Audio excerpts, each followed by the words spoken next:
A summary of exercises. The techniques and practices I describe in this book will provide some help to those who are seeking to get a clearer picture of the situation they find themselves in, and of the global state of affairs at this time in history. It is not a scheme of get rich and happy quick, of which too many already exist.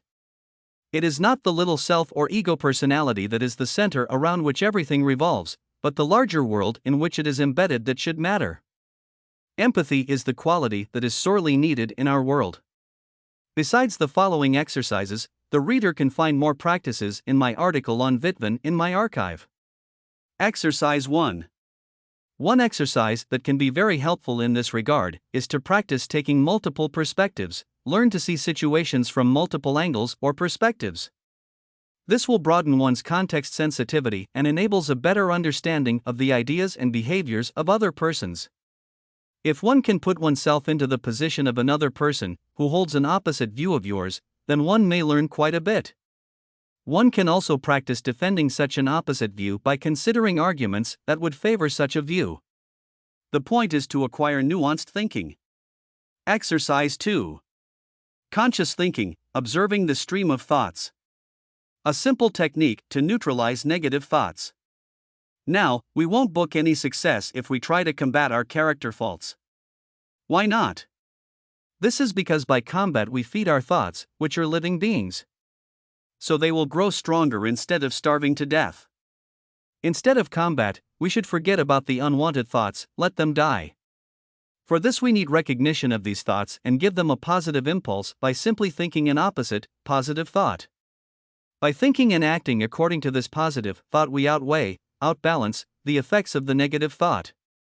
By persisting in this practice we can change the quality of thoughts and also make our thinking faculty function on other frequencies, more altruistic, spiritual, positive, etc.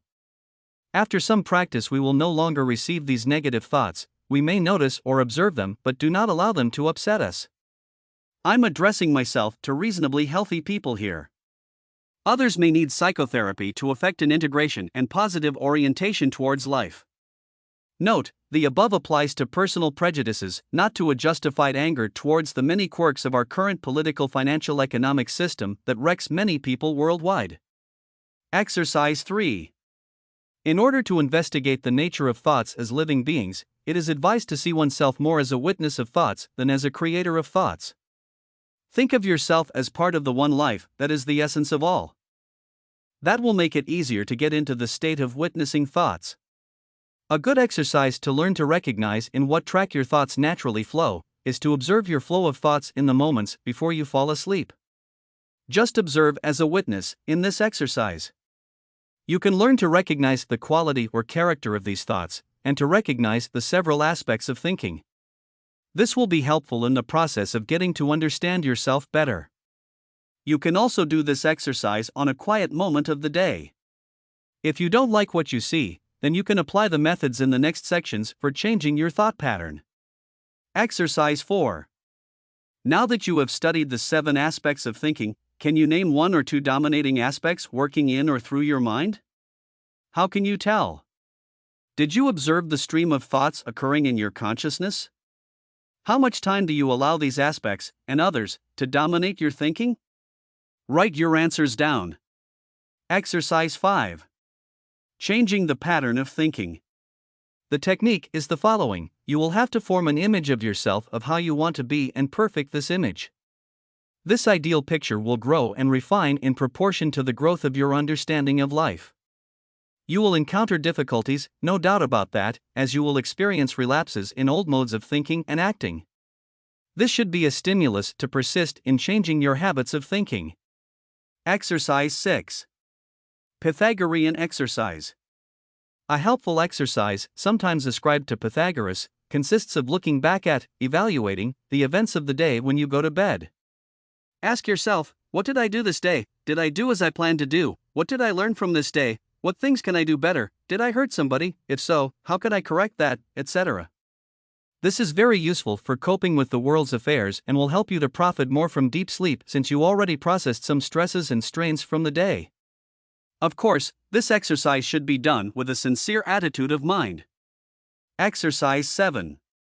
Changing the pattern of thinking, habits of thinking. Controlling the flow of thought. The reason for the necessity of getting control over one's thought life will be clear by now. By controlling the kind of thoughts that enter into one's mind, one can exert a powerful, positive, harmonious influence on this world and also avoid being carried away by harmful desires. We can use the force of thoughts without any danger if we concentrate our minds on a high ideal that aims at the well-being of humanity in general, e.g., the ideal of human brotherhood, siblinghood/sisterhood/ etc. Think about this ideal in detail and eliminate all elements in your thinking that are in conflict with this by replacing these with positive building stones, thoughts. These thoughts will touch many minds and create a driving force for changing conditions in this world. Persistent and purposeful thinking is necessary to achieve this. By the practice of selflessness and self-forgetfulness, one will also see effective ways to help others to help themselves. Many people, but not enough, are doing this kind of thing already for a long time. Do you want to join them? It might be helpful to study the Chapter 6 on Roberto Assagioli's psychosynthesis and the act of will in order to get some more clues on how to proceed with this exercise. Bonus exercise. Grant freedom to others as to yourself. This prescript comes from Wittmann. The idea is that one shouldn't impose one's ideas on another person. That person may very well have other ideas on how to deal with life. As long as that person doesn't infringe on one's natural rights and isn't involved in criminal or mean activities that hurt others, then I see no need to try to force someone to think like oneself.